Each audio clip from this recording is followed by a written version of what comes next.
Hello, everyone, and a warm welcome to another episode of the Talk Room series of podcasts, where we look at the question of how to be your best self. We do that by looking at mental health and well-being and how this applies to people's daily lives. So for those who haven't seen any of our previous podcasts, I'd like to introduce my co-presenter, Ian. Ian is a senior accredited member of the National Counselling Society and the founder of Hope Therapy and Counselling Services, a very successful counselling practice that operates throughout the south of England. Thank you, Wendy. And to introduce you, you're a highly experienced CBT psychotherapist working in private practice and have been involved in the field of mental health and well-being more generally for well over 30 years now. So an absolute pleasure to be doing this with you today. Thank you, Ian, and to you as well. So today we will be discussing the subject of bereavement. So Ian, I'd like to know if you could start by explaining to people what we mean by this. Yeah, of course, Wendy.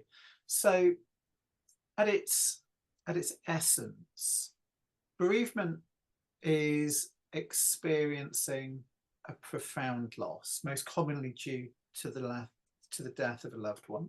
And it can encompass really complex emotional, psychological and physical responses. So one of the things I'll always explain to clients is that bereavement isn't limited to a single moment. It's a journey, a process that unfolds over time as we grapple with the reality of the loss that we're experiencing. Thank you so much, Ian, for that explanation. It's very good and very clear. So as we consider that journey that you describe, could you say a little bit more about the common types of emotions that people are likely to experience? Yeah, of course. So I'd say that people can experience a really wide variety of different emotions when starting to process bereavement.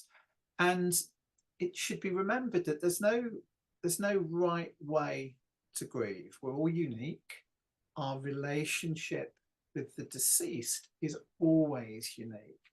And the way in which we'll grieve, therefore, will also be unique as well.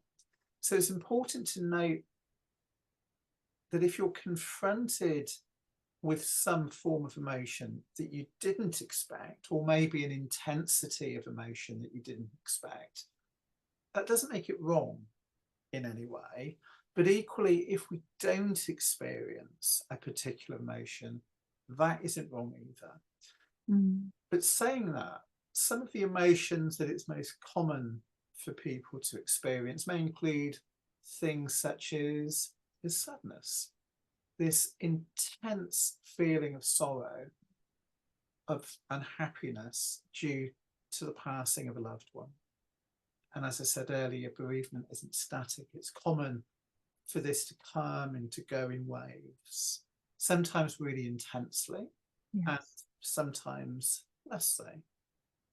We may experience anger. Some individuals may experience anger directed towards the deceased for leaving them, towards themselves for things they believe that they could or should have done differently, or even towards external factors that they may feel have influenced things in some way, or possibly impacted the life the person had, or the life that you had together with the person. We may find ourselves getting really quite disturbed if we experience this particular emotion, but it is very, very common. Okay. We may experience shock. There may be an initial numbness or a sense of disbelief that the loss has actually occurred. In some people, that can cause a sense of detachment from reality, whereas in others, it's more it's more a sense of numbness, as if you're really feeling not very much of anything at all. And people often think that something's wrong with them when they feel that numbness, when they don't really feel very much at all. And they may confuse it with not caring about the person in the way that they thought they'd done. Maybe they feel that they should be more upset than they actually are. But this is just something that the mind can sometimes do to protect us from the enormity of what it is we're trying to make sense of. There can often be a sense of denial. So people can often find it hard to accept the reality of the loss. They can feel a sense of disbelief. And people can often try to will the person back to life again. People can struggle with anxiety.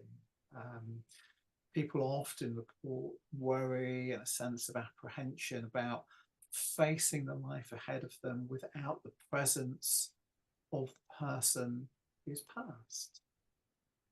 What that future looked like, how will they cope? It can be a sense of depression, a deep and often a prolonged sadness that can lead to feelings of hopelessness, of loss, a loss of interest in activities that maybe they would normally take pleasure from.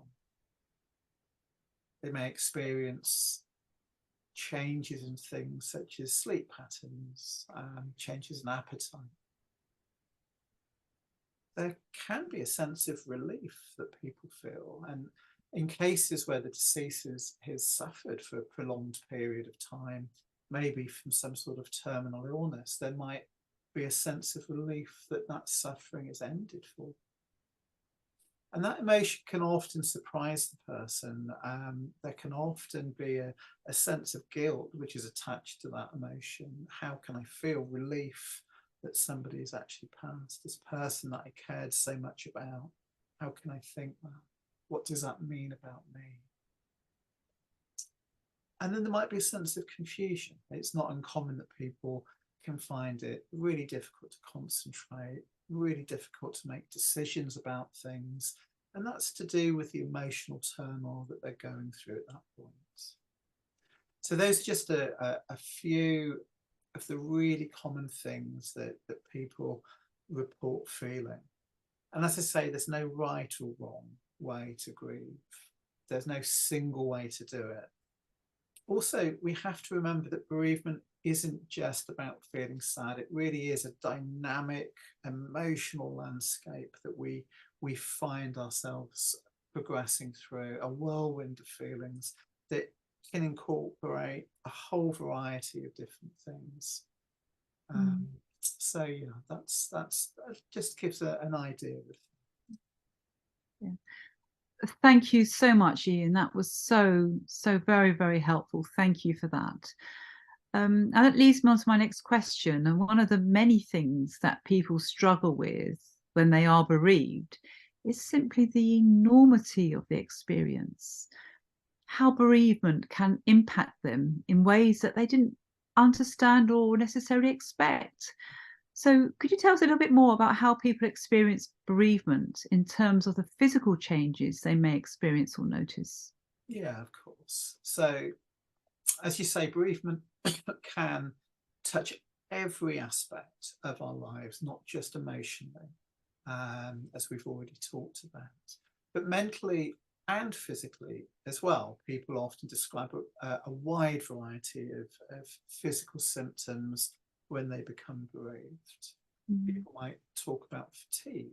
So grieving individuals often experience a profound sense of exhaustion.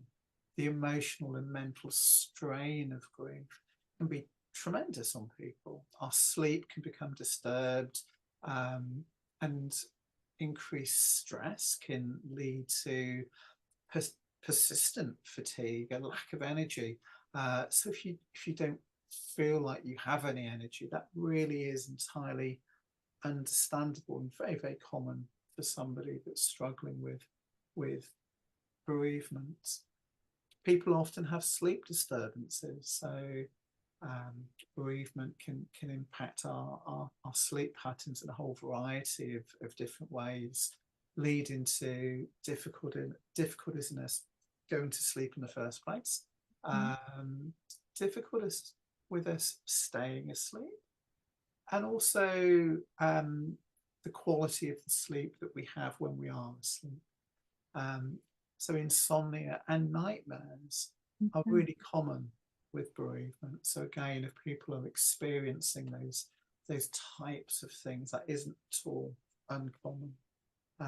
Changes in appetite. So again, grief can affect the appetite in various different ways. Some people may lose their appetite altogether, may struggle eating at all, which can lead to weight loss. Others may find a degree of comfort in eating and experience an increase in cravings that may ultimately lead to a level of weight gain. So there's no right or wrong. It's more about, again, acknowledging us as individuals, and that how we grieve is unique to all of us. Again, these are things that people may experience, but equally may not. It's more about saying that we're all unique, and that if we've experienced these things after a bereavement, it's not uncommon. But if we're not, that's not uncommon either. Okay, well, thank you so much, Ian. That's so really very interesting. And I'm wondering, I've heard that there are particular stages of grief that people may go through. Could you tell us a little bit more about that? Yeah, that's a really interesting question. So there are various different experts who have worked in this field of bereavement, who've described models that help us to maybe understand a little bit about this. And maybe one of the most well-known models is a model created by Elizabeth Kubler-Ross. Kubler-Ross was a psychiatrist. She did a lot of work in this particular field, and she wrote a book called On Death and Dying, where she described this idea of stages of grief. And she described 5 primary stages. The first being denial. So in this stage, people may struggle to accept the reality of the loss itself. They might feel shock or numbness. They may feel a sense of disbelief. They may say things like, this can't be happening, it's just not true. So that's the denial stage. And then she described what was called the anger stage. So for some people, as the reality of the loss begins to set in, people can start to feel a sense of anger. And they can direct that anger towards the deceased person. They may project it at other people, or simply at the situation itself. People often feel a sense of injustice, a sense of unfairness about the bereavement that they're navigating. And then there was the bargaining stage that Kubler-Ross talked about. And in this stage, people can often try to bargain, or often try to negotiate to reverse the loss, to reverse what has happened. People might try to make a deal with a deity, to God, promising to change their behaviour or make amends for something, if only they're given another chance. They might find themselves saying things like, if only you bring the person back, then I'll do whatever it is they offer. And then there can be what she described as a depression stage, which is where the full weight of the loss is really becoming apparent, and they start to reach a level acceptance, the individual may experience a really profound sense of sadness at this stage, a sense of hopelessness.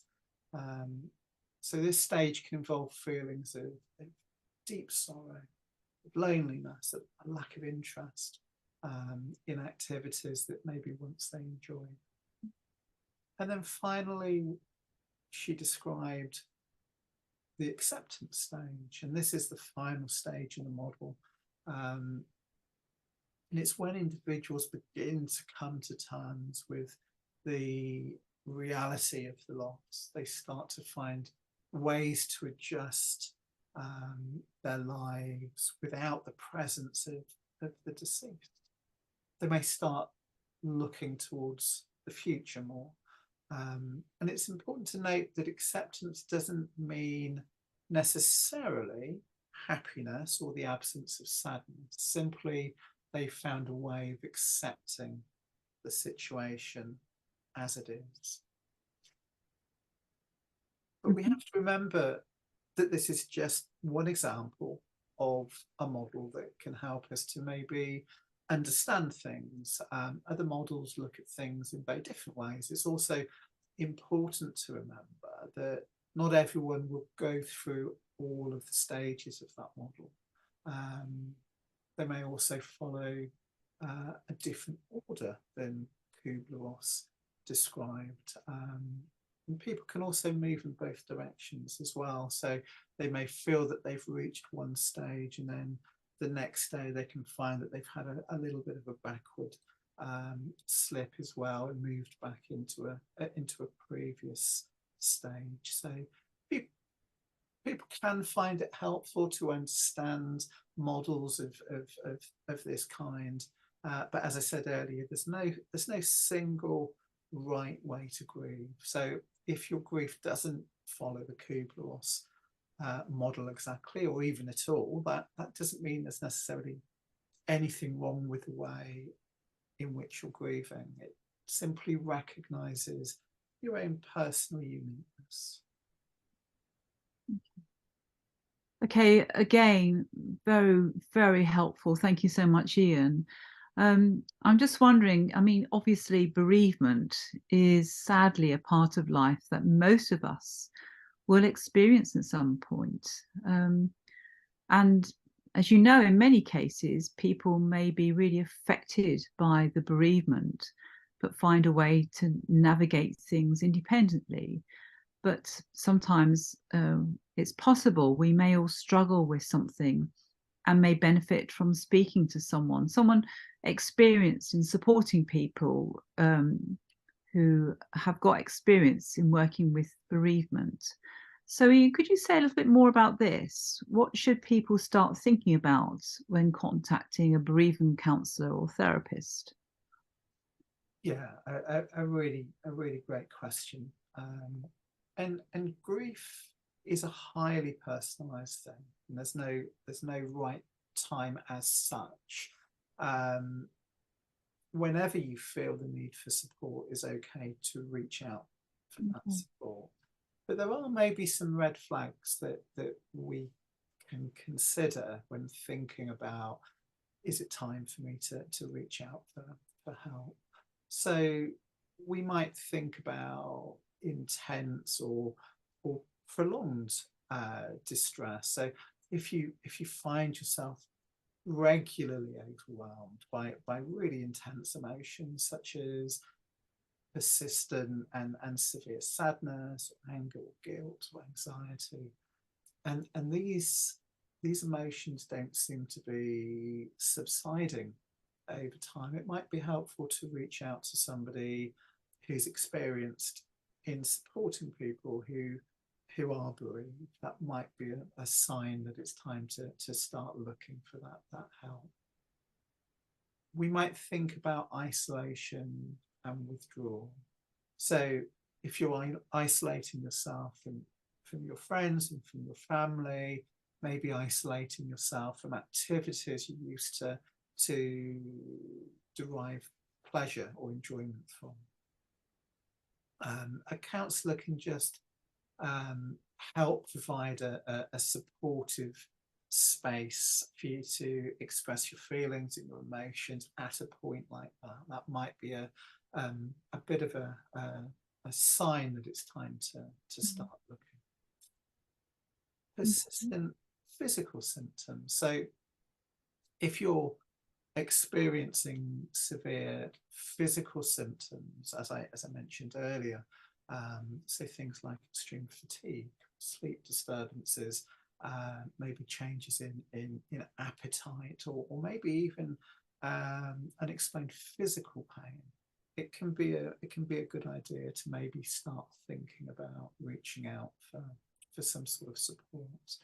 And then there might be different coping strategies that we may adopt that aren't quite so healthy. And we might think about things like substance abuse, for example. So if you find yourself turning to substances such as alcohol, such as drugs, or engaging in what you might just generally consider to be unhealthy coping mechanisms to numb or avoid feelings, again, seeking help from a counsellor that's experienced in this type of work can be a really helpful thing to do at a time like that. We might think about disruption of daily life. So again, if your grief affects your ability to perform daily tasks, to maintain relationships, maybe to fulfill responsibilities at work, a counsellor can be a really useful support at a time like that. And then maybe finally, just thinking about your personal history. So if you have a history of mental health issues, of trauma, or other challenges that you've experienced in the past, grieving can sometimes be especially complicated, especially challenging for people in those instances. So getting an experienced counsellor with this type of experience, again, can be really, really helpful for somebody that's had to navigate those sorts of challenges previously. So thank you, Ian, for that information. It's very helpful. And my next question is, so let's say that someone has reached out for support. What sort of things might they can expect from a counsellor? What would a counsellor do? Could you give some examples, please? Yeah, so another really great question, Wendy. So a theme that I've kept returning to today is this idea about recognizing the uniqueness of who we are as individuals and the uniqueness of the experience of grief. So just as there's no right or wrong way in terms of feeling particular emotions or how we feel those emotions, similarly the way in which an experienced bereavement counsellor or therapist will work with somebody will set out to respect that uniqueness. So there really shouldn't be a one-size-fits-all approach with something like this. But general ideas, general themes that we might think about would include things like emotional support. So grief can be overwhelming, and having a safe space just to express emotions without judgment can provide immense relief to many, many people. And counsellors are trained to listen and offer understanding, allowing individuals to share their thoughts, their fears, the anger, the sadness, whatever emotions they feel. Sometimes helping with the normalization of grief. So grief can feel so isolating when we're in the middle of it. We can feel that we're entirely alone. We can even think that we're going to go mad or we're going to go crazy when we're in the midst of that really intense emotional and sometimes physical pain. And in counselling, individuals can just learn that their reactions and their experiences, their emotions of a normal response to loss. Knowing that others have experienced similar things can sometimes help to reduce that sense of isolation. We can think about healthy expression of our experiences.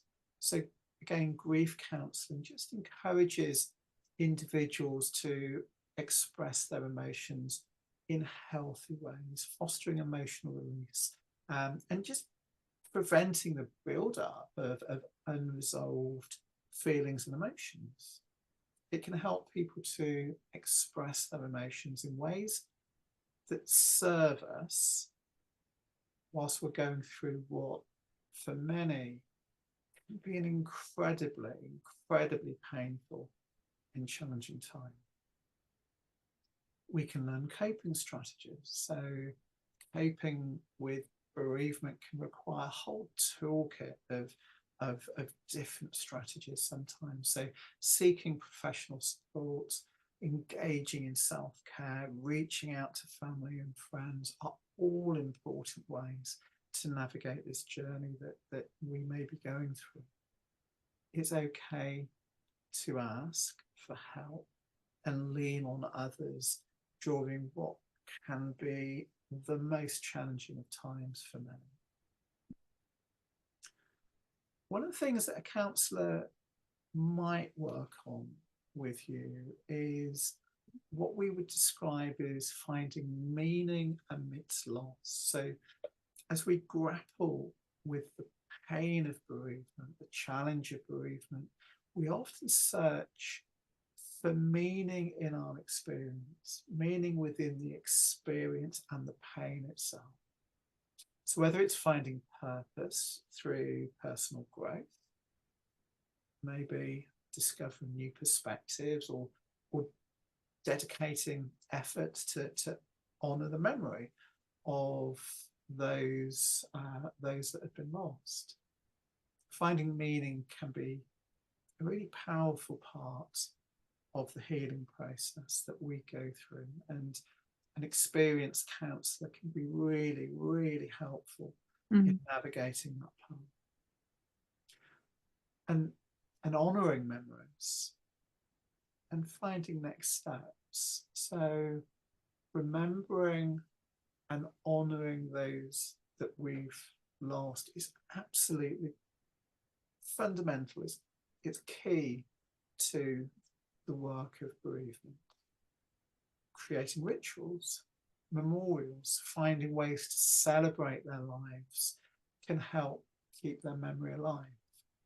And as we honour the past, we also find the strength to gradually move forward into the future, knowing that our loved ones will forever be a part of us, never forgetting them, simply carrying them forward with honour and respect, but without the rawness of the pain that we may previously have felt. Thank you so much, Ian. That is such a helpful insight into the so many various challenges that we can have when confronting issues that people have suffered through bereavement, and to describe the support available. That's very useful. Thank you for that, Ian. So can you tell us a little bit more about, if people do want to know more about having counselling with part of your services, what should they be doing? Yeah, so Hope Therapy and Counselling Services, we have a whole team of bereavement counsellors and bereavement therapists. So people can simply get in touch with us. We can discuss the type of support that might be most appropriate, that's available to them. And people can just go to our website, which is www.hopefulminds.co.uk/conditions/bereavement. Then we have a whole page on there that talks about the challenges of bereavement and what we can do to support. We've also got a whole variety of free information on the website, blogs, infographics, relating to bereavement as well. So lots of free information on the site that people are really welcome to take a look at. But you, Wendy, you know, you're a hugely experienced psychotherapist who has worked with bereavement for many, many years. Maybe if you can just tell people a little bit about you and what you offer as well. Yes, thank you, Ian. Yes, so I work with people with a range of mental health conditions, anxiety, depression, trauma, and obviously bereavement is very much part of that. So yes, my website is called wendyc.team, wendyc.team, and there's a variety of resources on there. And if you want any more information about how I can help you and support you with any mental health condition, including bereavement, then please just get in touch with me there, and I look forward to hearing from you. So it's just a chance for me to thank Ian for talking so eloquently about this such a hugely important subject of mental health and bereavement. So thank you so much to everyone. Thank you, Ian, to you, and to everyone who's been listening. And please, if you're really, really feeling so despairing or distressed, please access support. It's amazing, the support and how it can help you. So thank you so much for listening. Thank you, Wendy. Best care.